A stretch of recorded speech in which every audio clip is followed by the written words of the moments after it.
Chapter 13 of Allan and the Holy Flower. This recording is in the public domain. Allan and the Holy Flower by H. Rider Haggard. Chapter 13. Rica Town. As a matter of fact, we did not leave Beza Town till 24 hours later than had been arranged, since it took some time for old Babemba, who was to be in charge of it, to collect and provision our escort of 500 men. Here I may mention that when we got back to our huts we found the two Mazitu bearers, Tom and Jerry, eating a hearty meal but looking rather tired. It appeared that in order to get rid of their favourable evidence, the deceased witch doctor, Imbozwi, who for some reason or other had feared to kill them, caused them to be marched off to a distant part of the land where they were imprisoned. On the arrival of the news of the fall and death of Imbozwi and his subordinates, they were set at liberty and at once returned to us at Beza Town. Of course it became necessary to explain to our servants what we were about to do. When they understood the nature of our proposed expedition they shook their heads, and when they learned that we had promised to leave our guns behind, they were speechless with amazement. "Kransik, kransik," which means ill in the skull or mad, exclaimed Hans to the others as he tapped his forehead significantly. "They have got it from Dogeetah, one who lives on insects which he entangles in a net and carries no gun to kill game. Well, I knew they would." The hunters nodded in assent, and Sammy lifted his arms to heaven as though in prayer. Only Mavovo seemed indifferent. Then came the question of which of them was to accompany us. "So, as far as I am concerned, that is soon settled," said Mavovo. "I go with my father, Macumazahn, seeing that even without a gun I am still strong and can fight as my male ancestors fought with a spear." "And I too go with the Baas Quatermain," grunted Hans, "seeing that even without a gun I am cunning, as my female ancestors were before me." "Except when you take medicine, Spotted Snake, and lose yourself in the mist of sleep," mocked one of the Zulus. "Does that fine bedstead which the king sent to you go with you?"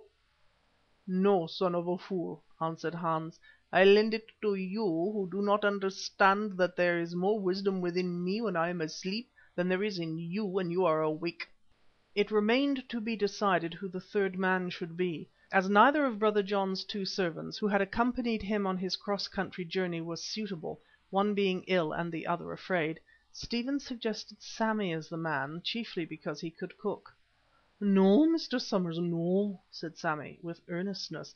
"At this proposal I draw the thick rope. To ask one who can cook to visit a land where he will be cooked is to seethe the offspring in its parents' milk." So we gave him up, and after some discussion fixed upon Jerry, a smart and plucky fellow who was quite willing to accompany us. The rest of that day we spent in making our preparations which, if simple, required a good deal of thought. To my annoyance, at the time I wanted to find Hans to help me, he was not forthcoming. When at length he appeared I asked him where he had been. He answered to cut himself a stick in the forest, as he understood we should have to walk a long way. Also he showed me the stick, a long thick staff of a hard and beautiful kind of bamboo that grows in Mazitu land. "What do you want that clumsy thing for?" I said, "when there are plenty of sticks about?" "New journey, new stick, Baas. All this kind of wood is full of air and might help me to float if we are upset into the water." "What an idea!" I exclaimed, and dismissed the matter from my mind. At dawn on the following day we started, Stephen and I riding on the two donkeys, which were now fat and lusty, and Brother John upon his white ox, a most docile beast that was quite attached to him. All the hunters, fully armed, came with us to the borders of the Mazitu country, where they were to await our return in company of the Mazitu regiment.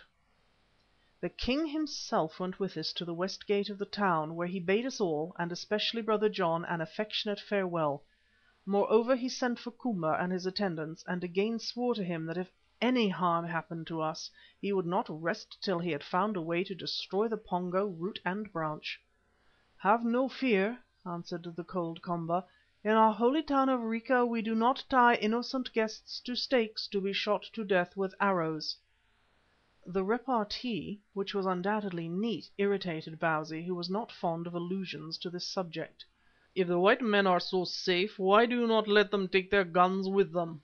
he asked somewhat illogically. If we meant evil, King, would their guns help them, they being but few among so many? For instance, we could not steal them as you did when you plotted the murder of these white lords. It is a law among the Pongo that no such magic weapon shall be allowed to enter their land." "Why?" I asked, to change the conversation, for I saw that Bausi was growing very wrath and feared complications. "Because, my lord Macumazahn, there is a prophecy among us that when a gun is fired in Pongo land, its gods will desert us, and the Motombo who is their priest will die. That saying is very old, but until a little while ago none knew what it meant, since it spoke of a hollow spear that smoked, and such a weapon was not known to us." "Indeed," I said, mourning within myself that we should not be in a position to bring about the fulfilment of that prophecy, which, as Hans said, shaking his head sadly, was a great pity, a very great pity. 3 days' march over country that gradually sloped downward from the high tableland on which stood Beza Town, brought us to the lake called Kirua, a word which, I believe, means the place of the island.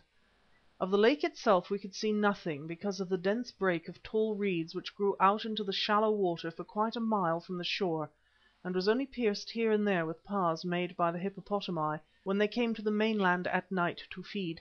From a high mound which looked exactly like a tumulus, and for aught I know may have been one, however, the blue waters beyond were visible, and in the far distance what, looked at through glasses, appeared to be a tree-clad mountain top.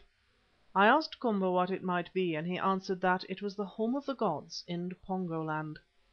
"What gods?" I asked again, whereon he replied like a black Herodotus, that of these it was not lawful to speak.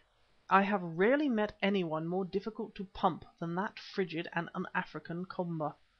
On top of this mound we planted the Union Jack, fixed to the tallest pole that we could find. Komba asked suspiciously why we did so, and as I was determined to show this unsympathetic person that there were others as unpumpable as himself, I replied that it was the god of our tribe which we set up there to be worshipped, and that anyone who tried to insult or injure it would certainly die, as the witch doctor, Imbozwi, and his children had found out. For once Komba seemed a little impressed, and even bowed to the bunting as he passed by. What I did not inform him was that we had set the flag there to be a sign and beacon to us in case we should ever be forced to find our way back to this place unguided and in a hurry. As a matter of fact, this piece of forethought, which oddly enough originated with the most reckless of our party, Stephen, proved our salvation, as I shall tell later on. At the foot of the mound we set our camp for the night, the Mazitu soldiers under Babemba, who did not mind mosquitoes, making theirs nearer to the lake, just opposite to where a wide hippopotamus lane pierced the reeds, leaving a little canal of clear water. I asked Komba when and how we were to cross the lake. He said that we must start at dawn on the following morning when, at this time of the year, the wind generally blew off shore, and that if the weather were favourable we should reach the Pongo town of Rica by nightfall. As to how we were to do this, he would show me if I cared to follow him. I nodded, and he led me 400 or 500 yards along the edge of the reeds in a southerly direction. As we went, two things happened. The first of these was that a very large black rhinoceros, which was sleeping in some bushes, suddenly got our wind, and after the fashion of these beasts, charged down on us from about 50 yards away. Now I was carrying a heavy single-barrelled rifle, for as yet we and our weapons were not parted. On came the rhinoceros, and Komba, small blame to him for he only had a spear, started to run. I cocked the rifle and waited my chance. When it was not more than 15 paces away the rhinoceros threw up its head, at which of course it was useless to fire because of the horn, and I let drive at the throat. The bullet hit it fair, and I suppose penetrated to the heart. At any rate it rolled over and over like a shot rabbit, and with a single stretch of its limbs expired almost at my feet. Komba was much impressed. He returned, he stared at the dead rhinoceros and at the hole in its throat, he stared at me, and he stared at the still smoking rifle. "The great beast of the plains killed with a noise," he muttered. "Killed in an instant by this little monkey of a white man." I thanked him for that and made a note of it. "And his magic. Oh! the Motombo was wise when he commanded—" and with an effort he stopped. "Well, friend, what is the matter?" I asked. You see there was no need for you to run. If you had stepped behind me you would have been as safe as you are now, after running." "It is so.